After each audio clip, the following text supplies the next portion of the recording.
నా శాంతి దొంగిలించే వారిపై గమనాన్ని ఉంచడం ఆరంభించి మార్పులు చేయసాగాను. నేను మీతో చెప్పి ఉంటే మీలో ఎవరో ఒకరిని ఇక్కడికి పైకి తీసుకొచ్చి అడిగితే మీ శాంతిని దొంగిలించేది ఏమిటని, అండ్ బాయ్ మీరు ఒక లిస్ట్నే చదివి ఉండేవారు.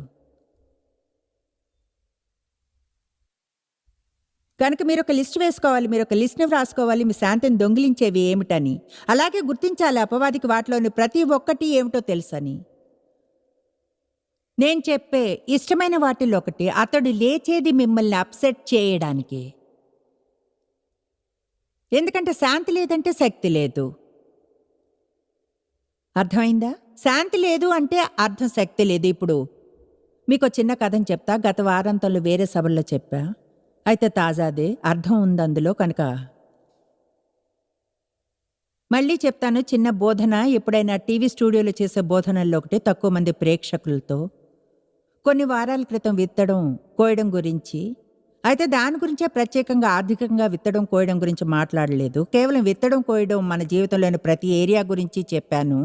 నిజంగా ఆ విషయం గురించి ఎంతో ఉత్సాహపడ్డాను, ఎందుకంటే అది నా జీవితం మీద ఓ కొలమానంలో కంట్రోల్ని ఇస్తుంది అనిపిస్తుంది. వేరుగా చెప్పాలంటే నాకు ఎక్కువ ఫ్రెండ్స్ కావాలంటే ఎక్కువ ఫ్రెండ్లీగా ఉండాలి.